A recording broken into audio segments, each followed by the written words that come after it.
Hello gamers and everybody else, Kitcot here bringing you another video where today I will show you how to beat the first 4 shrines and get the Paraglider in Legend of Zelda Breath of the Wild. So here's the video, hope you find it useful.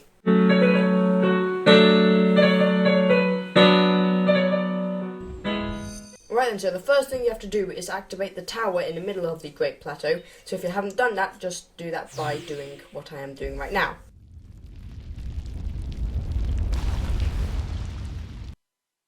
So then you will, so then the old man will tell you that that's where to go, and then you'll head into the first shrine, which is the Omen U Shrine. I think I pronounced that correctly, I don't know. These shrines have really weird names, so they're quite hard to pronounce, but yeah.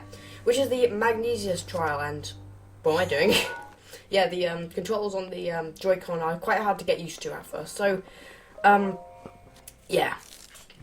So okay, so what you want to do is you want to insert the Sheikah Slate here, and the highly advanced technology will allow you to magnetize things or certain objects and lift them up and maneuver them and anything like that, which is what this trial is all about. So here we have, well, here I have now got the ability to do all this.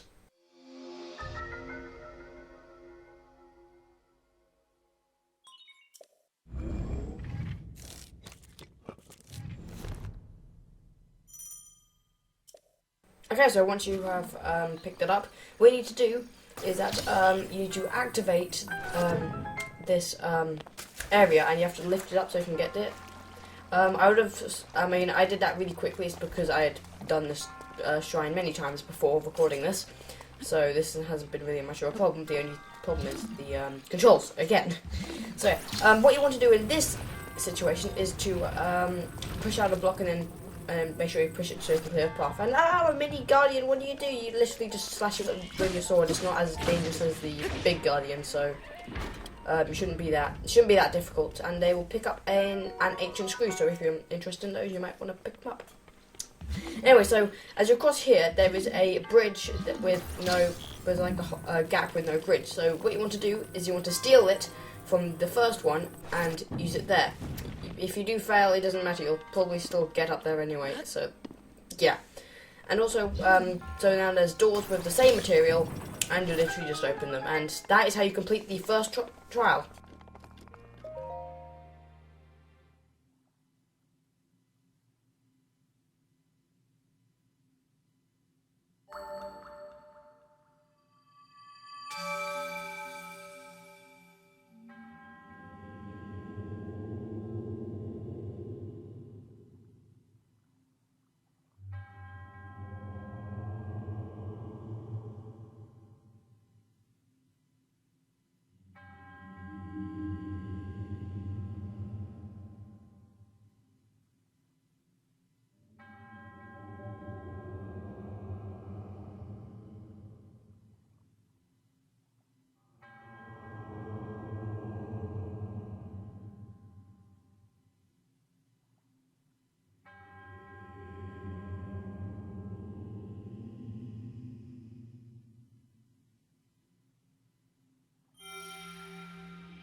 And so once you have entered or exited the shrine, the old man will tell you have to get through these 3 more shrines. So, and he also recommends that you can go to the Great Plateau Tower, or whatever it's called. Anyway, Anyway, so go to the tower and you can scout for these, I guess, sort of like other shrines. And this is if you haven't memorized it like me, and I have so much respect for you because I've played this level many times over.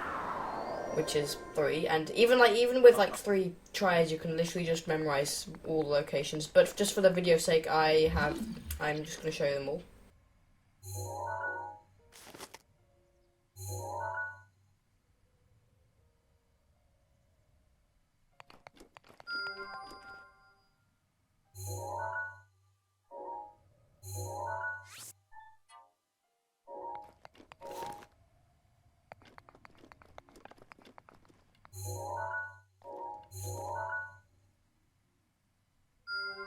It's also recommended that you put a beacon near all of the shrines so that you know where to go and you don't have to continuously scope out for them, and it's just a lot.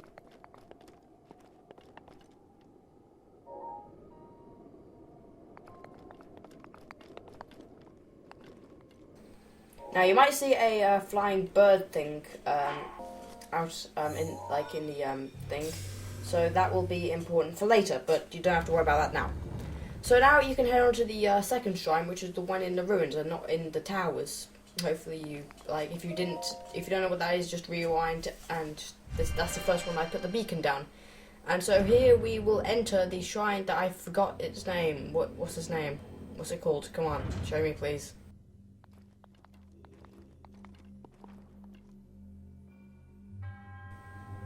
The Jabbage Shrine. Let's just call it the Jabbage Shrine because it's just the easiest that we can do. Anyway, so you see a bunch of cracked walls, and again something that you saw in the previous shrine. I don't know what it's called, but you just have to put it to the shaker slate, and the highly advanced technology will give you the power to throw bombs. Hooray! So bombs can also be used for all kinds of stuff. Bombs in this trial are mainly purposeful for cracking walls, but you can also kill fish with it in the pond, which I have found to be very useful after this. So, yeah, so what you want to do after receiving the bombs is you want to put down a square bomb or circle bomb. Circle bombs will roll, but squares will stay in the area. And what you want to do is you want to blow up the bombs. Or blow up the walls, rather. Of course you blow up the bombs, you also need to blow up the walls. So what I try to do here is apply the logic to Link that cool guys don't look at explosions, and this is my attempt on doing this with still getting used to the controls after playing it like 3 times. But for some reason you look round, Link, why? Just why? After all that time you looked round. I hate you now. Anyway, so behind the other set of cracked walls there's actually a chest, which I believe there's a sledgehammer, but I'm not going to show that for some reason. Anyway, so you also crack open the like this area of cracked walls, and you'll see that there are 6 areas of wall to be cracked, and there's also a moving pedestal thing that is again with highly technology and not magic. And here I keep forgetting to jump because I am just amazing at this game. And Link, work with me, Link, please. Just stop. Just stop being not helpful. Thank you. Okay. So what you want to do is you want to place it's recommended that you place a square bomb, but for some reason I placed a circle bomb for no reason. Anyway, you want to place one on the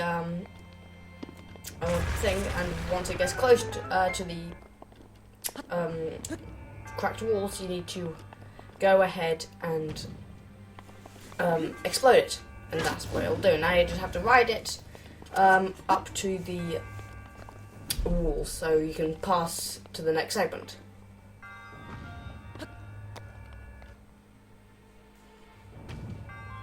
Also, if you're impatient like me, you can just jump, and if you're gonna jump, you might as well press X then Y to give yourself a bit more acceleration.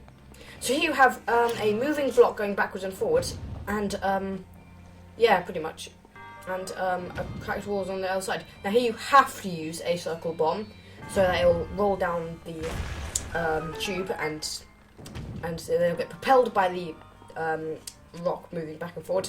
Then it will explode, then just detonate it to clear a path. For some reason I had to do it twice, I don't know why. But yeah, if you have to do it twice, just rinse and repeat, and that is how you beat the second shrine.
Right, so in order to get to the next two, I guess, shrines, what you'll have to do is you'll have to eat something hot. It's because otherwise, because then you get some cold resistance, and if you don't get cold resistance, then you'll freeze to death. So what you want to do is that you want to find some spicy peppers and then cook them. I guess the best place to cook them is the old man's house. If you don't know where that is, well, I'm not going to tell you. I'm not Yoda or something. Just figure it out for yourself. Okay, sorry. I mean, it's around the third shrine that I'm going to do today, and I literally just opened it up. So yeah, so what I'm going to do now is I'm just going to cook some of the peppers. Now this is what happens if you add either something A that's inedible, or B, because I had something that's inedible for whatever reason, just to show, I guess, or B, add something else that's not, I guess, the peppers. So make sure that you cook with all the peppers. The more peppers you have, then the more peppers you have, the longer the cold resistance will last. With only like 2 peppers, not too long actually, but yeah. Okay, so now I found a Hylian mushroom, which I do use for whatever reason, because I didn't actually know this rule applied when I was recording this, because I am very stupid. But now after recording it, I know.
Alright, and so once you have got the peppers, make sure that you eat them, otherwise you will die of hypothermia, I'm guessing. And then make your way over to the third shrine, which is the Owadam shrine. I don't know how to pronounce these. Owadam shrine. So yeah, now we are going to enter into it.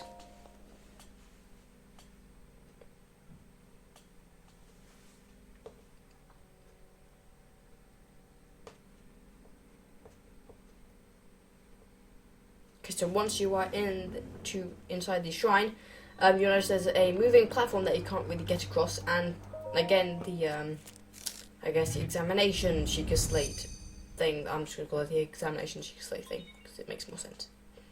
Anyway, so now you will off this shrine you will be able to have the ability to stop time, which is very useful indeed. I'm guessing. Well, I mean, it's definitely useful in this situation. Anyway, so yeah.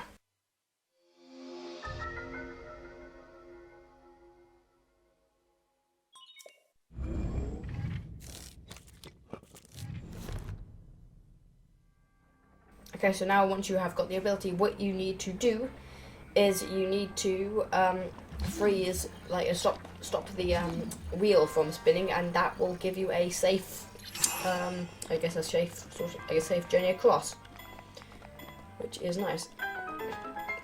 So after that, you will notice there are a lot of moving boulders, and there is a pathway in between, and there's also a treasure chest up there. The treasure chest actually does contain a traveler's shield, which I don't get for some reason.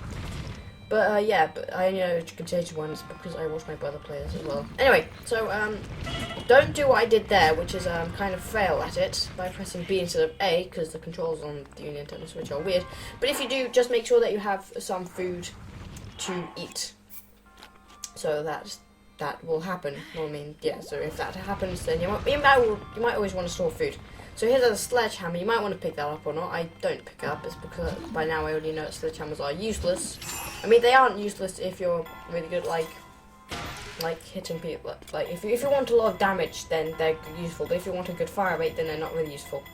Anyway, so what you do here is that there's a boulder in the way, so you freeze it, and then you just keep hitting it, and that is how you complete the third shrine.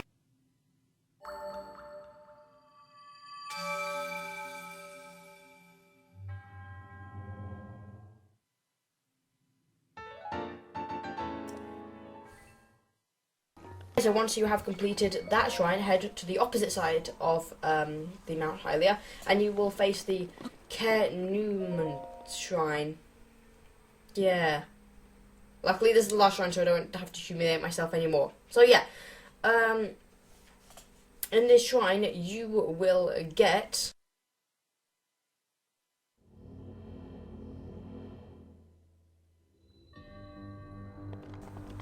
the ability to like make ice pillars off just water, which is very useful in this shrine, and it's also quite useful for getting treasures in unknown areas. So you definitely want to make sure you complete this shrine.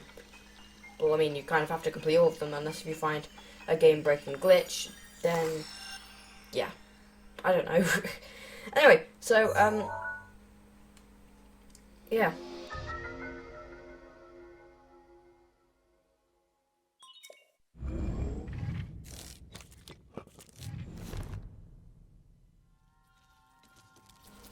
So here, what you have to do, I mean, it's kind of obvious that what you have to do here. You kind of just have to freeze the water and make it become a pillar of an ice pillar, which for some reason you can climb with this bare hand, so I don't know how that works.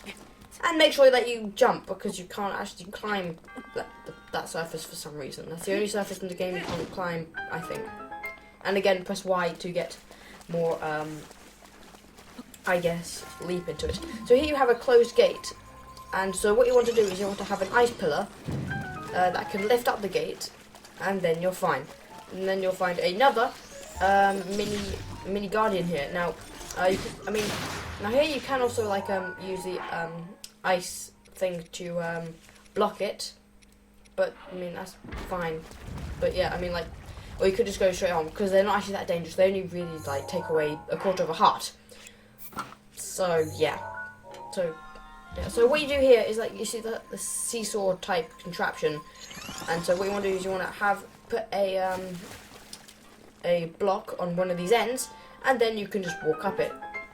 And now as soon as you turn around, there is a mouth-watering treasure chest, which is actually probably the easiest one to get to. You just literally have to I guess sort of just put an ice pillar there, and also use some elevation if it's quite far away.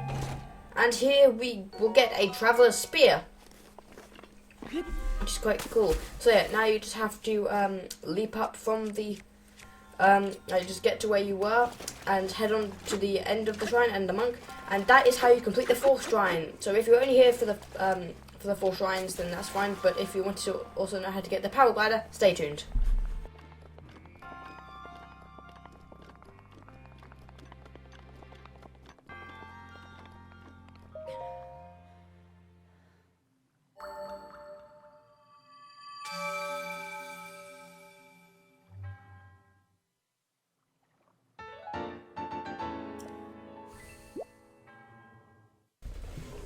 Okay, so once you have got out of all the 4 shrines, the old man will tell you they have to go to where, like, just like doing like a massive X on the spot on like where I just have to go to a certain location, which this location is the Temple of Time. So you need to go there. Anyway, so I think the best way to get there is probably by going towards the temple, well, teleporting to the Shrine of Resurrection, and then going towards the Temple of Time. I mean, you could just also teleport to the tower, but as you don't have the Paraglider yet, I'm not quite sure if that will be quicker. So anyway, once you are at the Temple of Time, you'll need to go inside it. I mean, that's if you want a heart container and a spirit or a stamina vessel, and that's what you can get with 4 or more orbs, I believe. And it will also ask you whether you want a heart container or a stamina vessel. I would recommend you get a heart container now, unless if you're doing a speed run, then it'll probably be a stamina vessel. But I just got a heart container because I thought it would be more valuable at this point.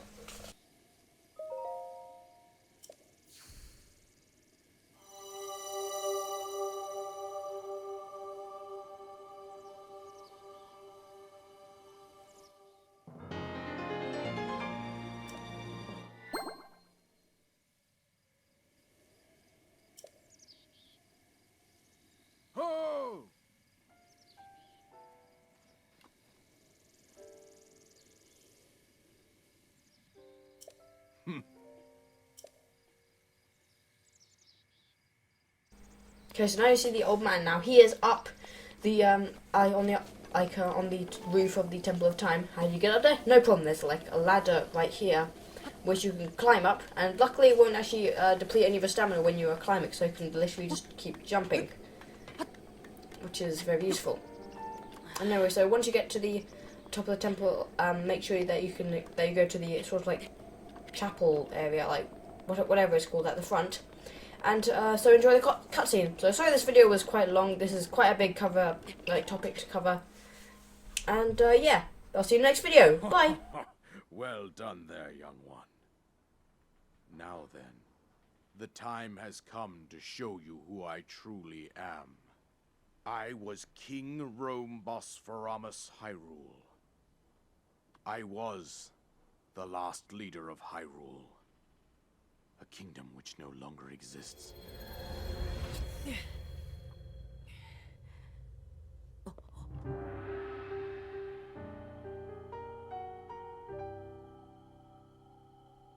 The Great Calamity was merciless. It devastated everything in its path, a century ago. It was then that my life was taken away from me. And since that time, here I have remained in spirit form. I did not think it wise to overwhelm you while your memory was still fragile. So rather than that, I thought it best to assume a temporary form. Forgive me. I think you are now ready. Ready to hear what happened 100 years ago. To know Calamity Ganon's true form, one must know the story from an age long past. The Demon King was born into this kingdom, but his transformation into malice created the horror you see now. Stories of Ganon were passed from generation to generation in the form of legends and fairy tales. But there was also a prophecy. The signs of a resurrection of Calamity Ganon are clear, and the power to oppose it lies dormant beneath the ground. We decided to heed the prophecy and began excavating large areas of land. It wasn't long before we discovered several ancient relics made by the hands of our distant ancestors. These relics, the divine beasts, were giant machines piloted by warriors. We also found the Guardians, an army of mechanical soldiers who fought autonomously. This coincided with ancient legends, oft repeated throughout our land.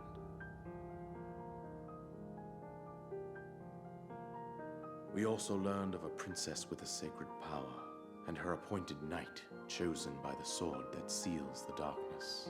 It was they who sealed Ganon away using the power of these ancient relics.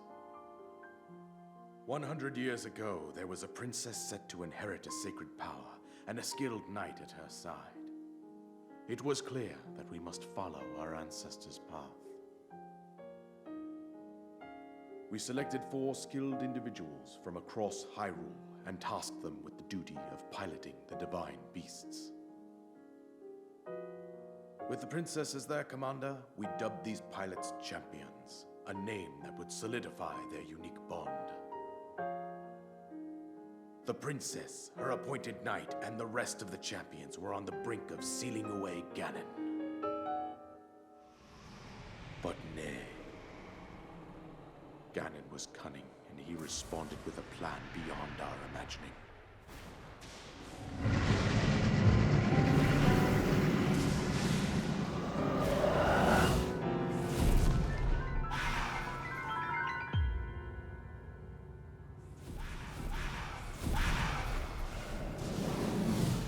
He appeared from deep below Hyrule Castle, seized control of the Guardians and the divine beasts, and turned them against us. The champions lost their lives, those residing in the castle as well. The appointed knight, gravely wounded, collapsed while defending the princess. And thus, The kingdom of Hyrule was devastated absolutely by Calamity Ganon.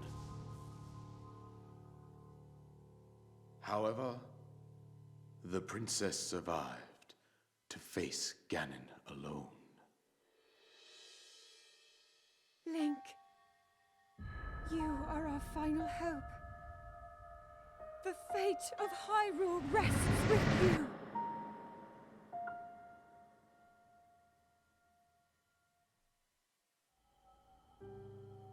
That princess was my own daughter, my dear Zelda. And the courageous knight who protected her right up to the very end. That knight was none other than you, Link. You fought valiantly when your fate took an unfortunate turn. And then, you were taken to the Shrine of Resurrection. Here you now stand, revitalized 100 years later. The words of guidance you have been hearing since your awakening are from Princess Zelda herself. Even now, as she works to restrain Ganon from within Hyrule Castle, she calls out for your help. However, my daughter's power will soon be exhausted. Once that happens, Ganon will freely regenerate himself, and nothing will stop him from consuming our land. Considering that I could not save my own kingdom, I have no right to ask this of you, Link. But I am powerless here. You must save her, my daughter, and do whatever it takes to annihilate Ganon. Somehow, Ganon has maintained control over all 4 divine beasts, as well as those guardians swarming around Hyrule Castle. I believe it would be quite reckless for you to head directly to the castle at this point. I suggest that you make your way east out to one of the villages in the wilderness. Follow the road out to Kakariko Village. There you will find the Elder Impa. She will tell you more about the path that lies ahead. Consult the map on your Sheikah slate for the precise location of Kakariko Village. Make your way past the twin summits of the dueling peaks. From there, follow the road as it proceeds north.